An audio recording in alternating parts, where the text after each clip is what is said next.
Hello friends, welcome you all to another video. As you know that from yesterday we have started our novel, our last unit novel, that is The Old Man and the Sea. And yesterday we have also completed the characters of this novel, as well as we have also dealt with the summary of day 1. And today we are going to start with the summary of day 2 and maybe day 3. So from Santiago waking Manolin at the start of 85th day, since Santiago has carved a fish to Santiago's promise to kill the marlin before the day end. So the old man hit him on the head of kindness and kicked him, his body still shuddering under the shade of the stain. So actually this is a very important quoting of this summary of this day too, because actually he has decided. We know that in the morning we have seen that day 1 ends with the Manolin who came with the dinner, okay, from the Martin. And in the next morning, the beginning of the day too, it is a Manolin who came and who woke up Santiago. Okay, and in that day, it was actually 85th day, and he has decided to kill the bigger fish, that is the marlin. Okay, so the next morning before sunshine, the old man goes to Manolin's house to wake the boy. Okay, actually it is a different happen. It was the old man who goes to Manolin's house to wake the boy. The two head back to Santiago's shack, carry the old man's gear to his boat, and drink coffee from condensed milk cans. Santiago has slept well and is confident about the day's prospects. He and Manolin part of the beach, wishing each other good luck. The old man rows steadily away from shore toward the deep waters of the Gulf Stream. He hears the leaps and weeds of the flying fish, which he considers to be his friends, and thinks with sympathy of the small frail birds that try to catch them. He loves the sea, though at times it can be cruel. He thinks of the sea as a woman whose wild behavior is beyond her control. The old man drops his baited fishing lines to various measures depth and rows expertly to keep them from shifting with current. Above all else, he is precise. The sun comes up. Santiago continues to move away from shore, observing his world as he drifts along. He sees flying fish pursued by dolphins, a diving, circling seabird, sargasso weed, a type of seaweed found in the Gulf Stream, a distasteful purple Portuguese man of war, and the small fish and swing among the jellyfish like creature palmates. Rowing farther and farther out, Santiago followed the seabird that is hunting for fish, using it as a guide. Soon one of the old man's lines goes stout. He pulls up a 10-pound tuna, which, he says out loud, will make a lovely piece of bait. He wonders when he developed the habit of talking to himself but does not remember. He thinks that if the other fishermen heard him talking, they would think him crazy, although he knows he isn't. Eventually, the old man realizes that he has sailed so far out that he can no longer see the green of the shore.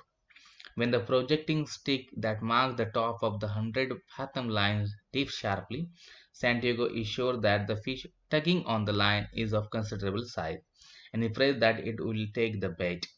The martin plays with the bait for a while, and when it does finally take the bait, it starts to move with it, pulling the boat. The old man gives a mighty pull and then another, but he gains nothing. The fish drags the skiff farther into the sea. No land at all is visible Santiago now. All day the fish pull the boat as the old man braces the line with his back and holds it taut in his hands, ready to give more line if necessary. The struggle goes on all night as the fish continues to pull the boat. The glow given off the lights of Havana gradually fades, signifying that the boat is the farthest from shore it has been so far. Over and over, the old man wishes he had the boy with him. When he sees two porpoises playing in the water, Santiago begins to pity his quarry and consider it a brother.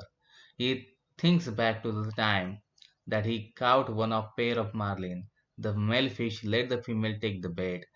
Then he stayed by the boat as though in the morning, although the morning makes him sad. Santiago's determination is unchecked, and the marlin swims out. The old man goes beyond all people in the world to find him. The sun rises and the fish has no tired. Though it is now swimming in shallower waters, the old man cannot increase the tension on the line, because if it is too taut it will break and the fish will get away. Finally, if the hook makes too big a cut in the fish may get away from it. Santiago hopes that the fish will jump because its air says would feel prevent the fish from going too deep into the water, which would make it easier to pull out. A yellow weed attached to the line, helping to slow the fish. Santiago can do nothing but hold on. He pledges his love and respect to the fish, but he nevertheless promises that he will kill his opponent before the day ends. So here the summary of day 2 ends. But as I had told you that I am also going to continue the summary of day 3. So the major line of this summary is like that: from Santiago's encounter with the very warper to his decision to rest after contemplating the night sky. I do not understand these things, he thought, but it is good that we do not have to try to kill the sun or the moon or the stars. It is enough to live on the sea and kill our true brothers. So actually this is about the struggle between the marlin fish and the old man Santiago. A small, tired warbler, a type of bird, lands on the stem of the skip, flutters around Santiago's head, then perches on the taut fishing line that links the old man and the big fish. The old man suspects that it is a warbler's first trip and that it knows nothing of the hawks that will meet the warbler as it nears land. Knowing that the warble cannot understand him, the old man tells the bird to stay and rest up before heading towards shore. Just then Marlin surges, nearly pulling Santiago overboard, and the bird departs. Santiago notices that his hand is bleeding from where the line has cut in. Aware that he will need to keep his strength, the old man makes himself eat the tuna he cannot caught the day before, which he had expected to use as bait. While he cut and ate the fish with his right hand, he already cut left hand cramps and tightened into the claw under the strain of talking all the fish resistant. Santiago is angered and frustrated by the weaknesses of his own body, but the tuna he hopes will reinvigorate the hand. As he aids, he feels brotherly desire to feed the marlin too. While waiting for the cramp in his hand to cease, Santiago looks across the vast waters and thinks himself to be completely alone. A flight of ducks passes overhead, and he realizes that it is impossible for a man to be alone on the sea. The slant of the fishing line changes, indicating to the old fisherman that a fish is approaching the surface. Suddenly, the fish lifts magnificently into the air, and Santiago sees that it is bigger than any he has ever witnessed. It is 2 feet longer than the skiff itself. Santiago declares it a great and promises never to let the fish learn its own strength. The line races out until the fish slows to its earlier pace. By noon, the old man's hand is uncramped, and though he claims he is not religious, he says 10 Hail Marys and 10 Our Fathers promises that if he catches the fish, he will make a pilgrim to the Virgin of Crowbray. In case his struggle with the marlin should continue for another night, Santiago baits another line in hopes of catching another meal. The second day of Santiago's struggle with the marlin wears on. The old man alternately questions and justifies seeking the death of which a noble opponent. As dusk approaches, Santiago thought turned to baseball. The great DiGamigo thinks the old man plays brilliantly despite the pain of bone spur in his heel. Santiago is not actually sure what a bone spur is, but he is sure he would not be able to bear the pain of one himself. He wonders if DiMaggio would stay with the Marlin. To boost his confidence, the old man recalled the great all-night arm wrestling match he won as a young man, having beaten the great Negro from San Luis, a town in Cuba. Santiago earned the little title El Champion or the Champion. Just before nightfall, a dolphin takes the second bet Santiago had dropped. The old man holds it in it with one hand and craves it dead. He saves his meat for the following day. Although Santiago boasts to the Marlin that he feels prepared for their impending fight, he is really numb with pain. The stars come out. Santiago considers that the stars his friends, as he does the great Marlin. He considers himself lucky that his lot in life does not involve hunting anything so great as the stars or the moon. Again, he feels sorry for the marlin, though he is as determined as ever to kill it. The fish will feed many people. Santiago decided, though they are not worthy of the creature's great dignity.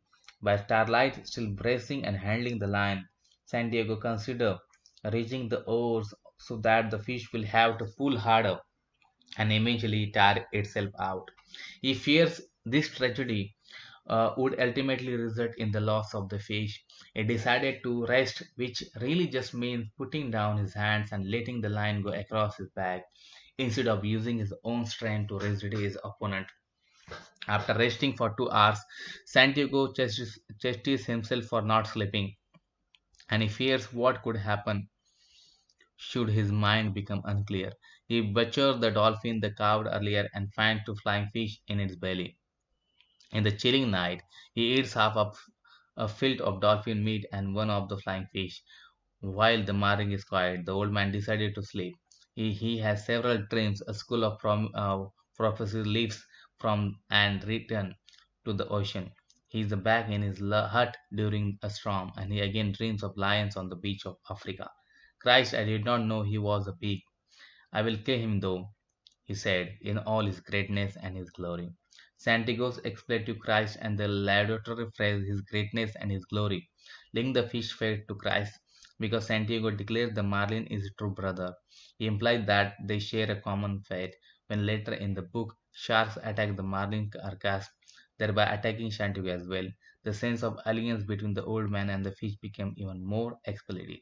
So guys, here we are going to stop, and in next week we are going to finish summary of day 3 and day 4, as well as I will try to finish the day 5 also. So thank you for very much for being with me. See you in the next lecture.